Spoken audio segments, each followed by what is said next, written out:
আসসালামু আলাইকুম সুপ্রিয় দর্শক, হাজির হয়ে গেলাম এইমাত্র পাওয়া আবহাওয়া অধিদপ্তরের সর্বশেষ আপডেট নিয়ে। আজকে রাতের মধ্যেই প্রবাহিত হতে পারে কালবৈশাখী ঝড়, শিলাবৃষ্টি, বজ্রপাত সহ ভারী বর্ষণ। বাংলাদেশের খুলনা, বাগেরহাট, দিনাজপুর, রংপুর, বরিশাল সহ বিভিন্ন জেলার উপর দিয়ে প্রবাহিত হতে পারে এই প্রবল বেগের ঝড় বৃষ্টি। বিস্তারিত থাকছে ভিডিওতে, তাই শুরু করার আগে ছোট্ট রিকোয়েস্ট, এখন এই ভিডিওতে লাইক করে চ্যানেলটি সাবস্ক্রাইব করুন।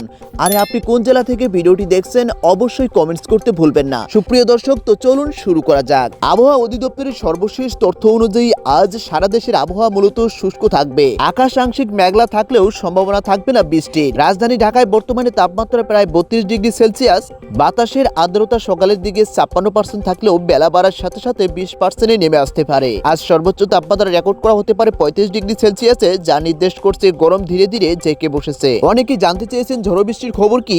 আজকের জন্য বড় কোনো ঝড় বৃষ্টির সংকেত নেই, তবে মার্চ মাসে দীর্ঘমেয়াদী পূর্বাভাস অনুযায়ী এ মাসের মাঝামাঝি সময় থেকে দেশের উত্তর ও উত্তর পশ্চিম এবং মধ্যাঞ্চলে 2 থেকে 3 দিন হালকা থেকে মাঝারি ধরনের বজ্রবৃষ্টির সম্ভাবনা রয়েছে। এছাড়া মাসের শেষের দিকে 1 থেকে 2 দিন তীব্র কালবৈশাখী ঝড় বয়ে যেতে পারে।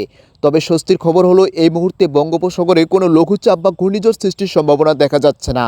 এখন দেখে নেওয়া যাক কোন কোন জেলায় তাপমাত্রা আজকে কেমন থাকতে পারে। রাজশাহী, খুলনা বিভাগে এই অঞ্চলগুলোতে তাপমাত্রার পারদ সবচেয়ে বেশি থাকবে। চলতি মাসের শেষের দিকে তাপমাত্রা 39 ডিগ্রি সেলসিয়াস পর্যন্ত উঠে যেতে পারে, যা মৃদু থেকে মাঝারি তাপপ্রবাহের রূপ নিতে পারে। সিলেট ও চট্টগ্রাম এই বিভাগগুলোতে তাপমাত্রা কিছুটা সহনীয় পর্যায়ে 29 থেকে 31 ডিগ্রি সেলসিয়াসে থাকবে। রংপুর, ময়মনসিংহ এই অঞ্চলে ভোরের দিকে সামান্য কুয়াশা বা ঠান্ডা ভাব থাকলেও দিনের তাপমাত্রা 32 ডিগ্রি সেলসিয়াসের আশেপাশে থাকতে পারে। আবহাওয়া দপ্তরের তথ্য অনুযায়ী বাতাসে বাষ্পীভবন বেড়ে যাওয়ায় সেচের চাহিদা বাড়বে, তাই ধান বা রবি শস্যের জমিতে পর্যাপ্ত পানি নিশ্চিত করার পরামর্শ দেওয়া হচ্ছে।